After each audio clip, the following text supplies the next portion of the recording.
Good morning. As we look at chapter 12 of the book of Revelation today, we start out with an omen, a forewarning, or my Bible says a great portent appeared in the heavens. A picture of what is to come, a warning,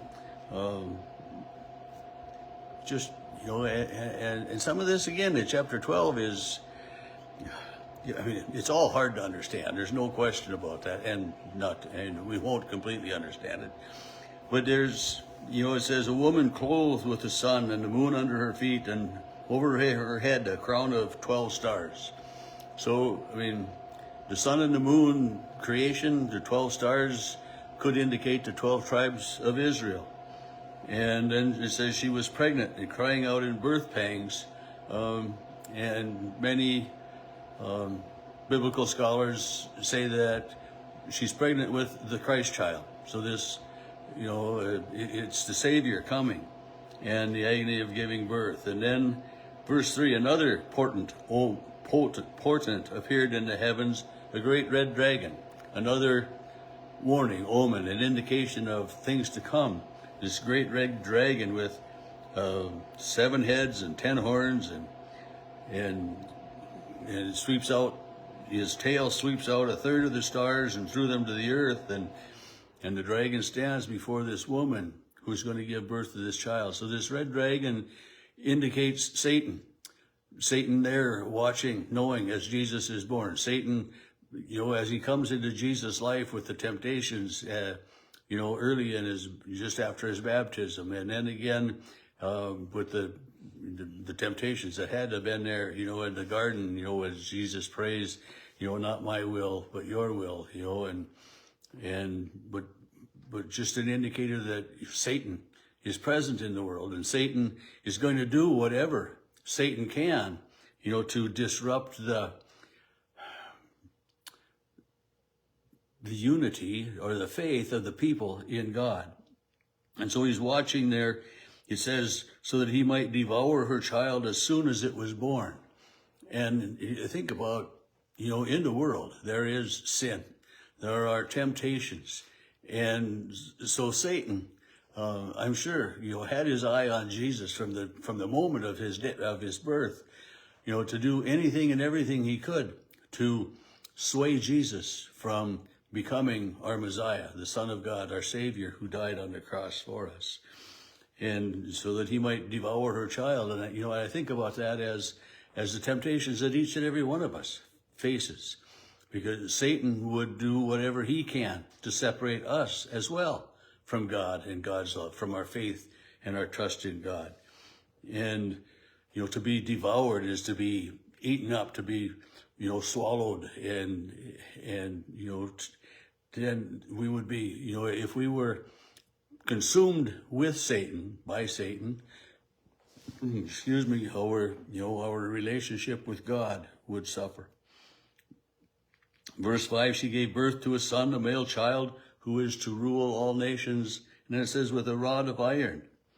But, and I mean, I look at, as God, and I look at Jesus, they don't rule, I don't think, with a rod of iron. I mean, there are laws in place for us, but his ruling comes through those laws, through the lens of grace, through the lens of mercy.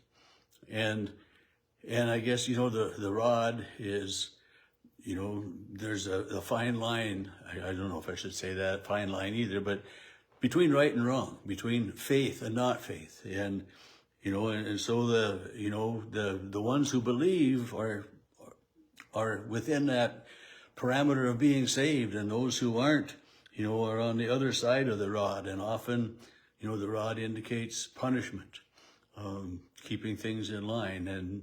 But yet we look at Jesus as the good shepherd, and the shepherd uses the shepherd hook, the cane, whatever it is, to bring the sheep back into the fold, to save them from danger, to guide them, and to kind of keep them in line. And this is what the commandments do. And love Lord your God with all your heart, with all your soul, with all your mind. Love your neighbor as yourself. Those are guidelines, for us to follow, so to be a part of the community of the world, and of which we should be that way. So the child was taken away, and it says, they're snatched away and taken to God on his throne. After the resurrection, we see Jesus, ascending into heaven. And it says the woman was fled into the wilderness to a place prepared by God so that she could be there for this time period of 1,260 days. Again, that's 3.5 years. And again, the woman is representing the people of the world, especially the chosen people, the Jews, the Israelites. God has prepared a place. He led them to the promised land. And so there is a place for them to be. And then verse 7, we come into the war breaking out in heaven. Michael and the archangels fighting against the dragon and the dragon's angels. And verse 8 says, but they were defeated. The devil and the devil's angels were defeated and cast out of heaven. And where did they go when they were cast out of heaven? They came to live and to dwell on the earth. And that's why Satan is so prevalent here on earth, and the temptations of the sin. And he's there always putting that, or trying to put a little sniggle of doubt in our mind, like it's just like, did God really say, to Adam and Eve? I mean, this was Satan's subtle temptation. Did God really say, oh, you won't die, but Satan is there with those subtle temptations, and he is very, very active in the world. In verse 9, the great dragon was thrown down, that ancient serpent who is called the devil, Satan, the deceiver of the whole world. And, and that's one of the things, deception. It's a magician. What you see is deception, because what's going on is sleight of hand. It's, all of that stuff, but it's deception. It's to get you focused on something so that you miss what's going on here. And this is what Satan would have us do, or have people do. And that's one of the things he says, oh, you've got plenty of time.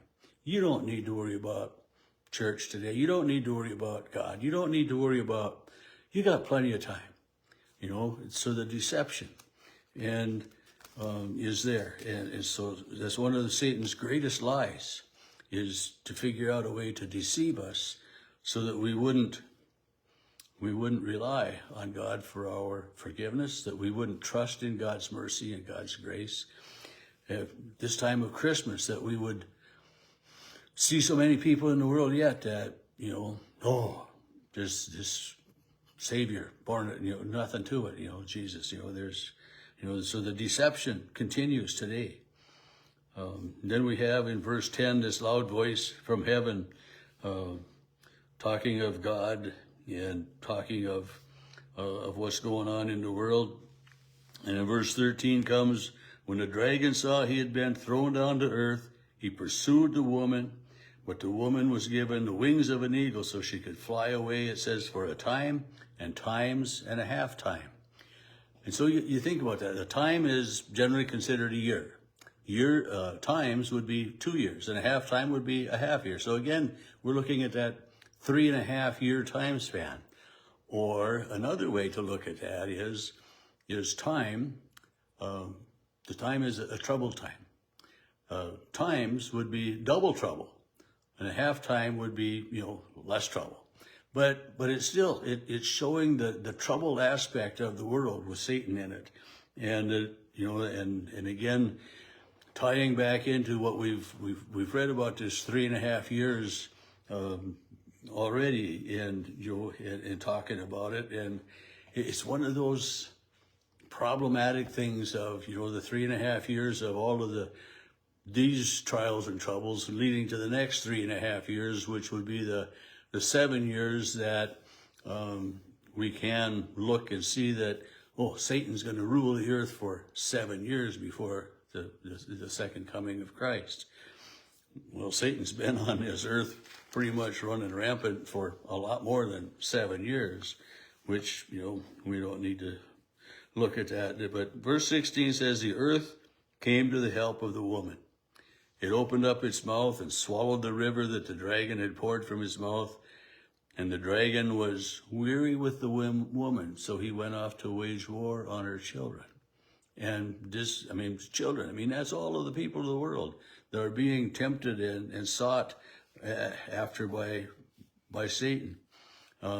This chapter ends with, he's went to make war on the rest of her children, those who keep the commandments of God and hold the testimony of Christ. And then the dragon took his stand on the seashore.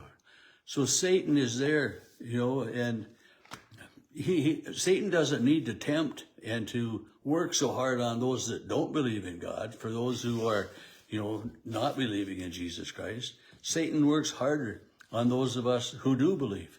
And he puts those little snigglings of doubt and those little bits of wonder and that word wonder and wonders of his love.